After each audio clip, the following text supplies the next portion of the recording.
1942 کے نقشے اویلیبل ہیں، یعنی جب دوسری جنگ عظیم جاری تھی پوری دنیا میں، اس وقت امریکنز کا پلان یہ تھا کہ بلوچستان کو یہ الگ کر کے ایک الگ خطہ بنائیں گے. اس وقت تو پاکستان بنا بھی نہیں تھا،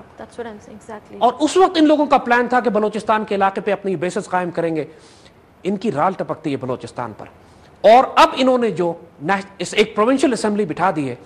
امریکنز اس اسمبلی کو مجبور کر رہے ہیں پاکستان کی پروونشل اسمبلی کو کہ یونیلیٹرلی ایک اجلاس بلا کر پاکستان سے فل اٹانومی، ایک آزادی کا اعلان کرتے ہیں.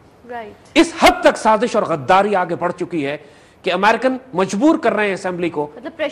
یہ بالکل اسی طرح جس طرح انہوں نے کردستان میں کیا تھا. عراق کے اندر رہتے ہوئے کردستان کی اسمبلی نے اعلان کر دیا کہ ہم اٹانومی کا اعلان کر رہے ہیں، ہم عراق سے الگ ہو رہے ہیں، اور امریکن نے امیڈیٹلی اس کو ریکگنائز کر لیا، اور عراق کا کردستان اب ایک آلموسٹ ایک انڈیپینڈنٹ ریاست کے طور پر آپریٹ کر رہا ہے، جہاں پہ انٹرنیشنل کانٹریکٹس انڈیپینڈنٹ ہو رہے ہیں، اس کا اپنا سارا کنسٹرکشن پروجیکٹ چل رہے ہیں، اس کی اپنی آرمی ہے، اس کا اپنا سلسلہ ہے سارا. اور اب امریکنز اس عراقی کردستان کو، جس کے سارے ایڈوائزرز اسرائیلی ہیں،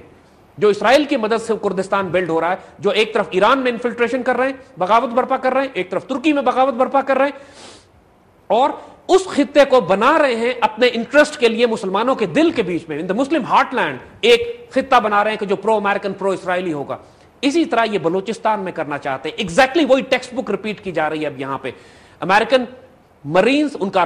آرماڈا، ان کے ایئر کرافٹ کیریئرز بلوچستان کے ساحل کے پاس کھڑے ہیں، یہ لینڈنگز کی پریکٹس کرنا چاہ رہے ہیں. اور یہ بھی کنفرم رپورٹس ہیں کہ جوائنٹ اسپیشل آپریشنز کمانڈ کے دہشت گرد، امریکن دہشت گرد اسپیشل آپریشنز کے بلوچستان میں داخل ہوتے ہیں اور ڈس اپیئر ہو جاتے ہیں، اور لوکل بی ایل اے کے ایسٹس ان کو لے کے چھپاتے پھرتے ہیں پورے بلوچستان میں، کیونکہ یہ لوگ بلوچستان میں پاکستان کے جو ایٹمی اثاثے چھپے ہوئے ہیں ان کو تلاش کر رہے ہیں. جیسوک کا یہ اسپیشل کام ہے.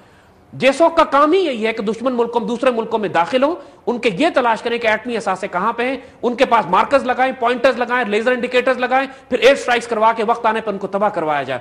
یہ تمام آپریشنز، اسپینوج، سپائنگ، جاسوسی، کاؤنٹر انٹیلیجنس، یہ میسیولی اس وقت بلوچستان میں کیا جا رہا ہے. اس کو 2 منٹ میں ہینڈل کیا جا سکتا ہے، اللہ کے فضل سے کوئی پرابلم نہیں ہے. دیکھیے ایک مثال ہم آپ کو دیں،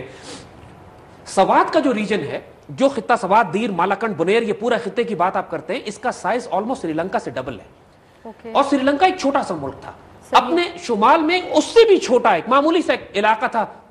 جفنا پیننسولا کا، جہاں پہ liberation tigers of Tamil Ilam دہشت گردی، تامل ٹائگرز دہشت گردی کر رہے تھے. سری لنکا کو 30 سال لگے اس دہشت گردی کو صاف کر کے تامل ٹائگرز کو ختم کرنے میں، اور اللہ کے فضل سے سری لنکا سے دگنا علاقہ جو یہ ہے پاکستانی فوج نے 2 مہینے میں صاف کر لیا. کاؤنٹر انسرجنسی آپریشنز کی تاریخ میں دنیا میں کبھی نہیں ہوا کہ اتنا بڑا خطہ، اتنی بڑی دہشت گردی کسی ریگولر فوج نے 2 مہینے میں صاف کر لیا. کم مدت. یہ لارنس آف اریبیا نے جب اس نے بغاوت برپا کی مسلمانوں کے خلاف، تو اس نے یہ کہا تھا کہ fighting insurgency is a long and messy affair, it's like eating soup with a knife. یعنی خنجر سے، چھری سے اگر آپ سوپ پینے کی، شوربہ کھانے کی کوشش کریں تو کتنا میسی اور لانگ اور گندا افیئر ہوگا. اسی طرح کاؤنٹر انسرجنسی آپریشنز ہوتے ہیں، دے لانگ اینڈ میسی افیئرز. لیکن اللہ نے کرم کیا، یہ معجزہ ہوا ہے کہ صرف 2 مہینے کے عرصے میں پاکستان عوامی نے اپنے عوام کے ساتھ مل کے، سوات کے لوگوں کے ساتھ مل کے، پوری قوم کے تعاون سے اور اللہ کے کرم اور فضل سے ہم نے اس پورے ریجن کو اس طرح صاف کیا ہے کہ انڈینز، سی آئی اے، را، ان کی کمر ٹوٹ گئی، یہ حیران ہو کے رہ گئے، دہشت زدہ ہو گئے کہ پاکستان آرمی نے اتنا سوئفٹ آپریشن کس طرح کیا. وہ جو ہماری کمانڈو لینڈنگ، 3 بٹالینز ہماری PO4 میں لینڈ کی تھی،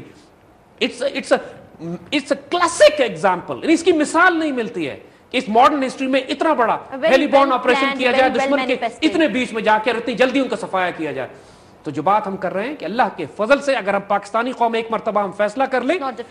تو کوئی پرابلم نہیں ہے بلوچستان میں دہشت گردی کو، BLA کے ایسٹس کو ایلیمنیٹ کرنا، امریکن ایسٹس کو ایلیمنیٹ کرنا. لیکن اس کے لیے جس طرح پرائم منسٹر گیلانی نے فیصلہ کیا تھا کہ فوج کو ہم بلاتے ہیں سوات میں دہشت گردوں کی صفائی کے لیے، سیاسی حکومتیں جب فوج کو بلاتی ہیں تو فوج آ کے اپنا کام کرتی ہے. سیاسی حکومتیں اگر فوج کو نہیں انوائٹ کرتی ملک کی آبرو اور عزت کو دفاع کرنے کے لیے، پھر ان کو سیاسی فیصلے خود کرنے ہوتے ہیں. اگر سیاسی حکومتیں سیاسی فیصلے بھی نہ کریں اور ملک کو بھی دشمنوں کے حوالے کر رہی ہوں تو پھر فوج زیادہ عرصہ تماشا نہیں دیکھے گی.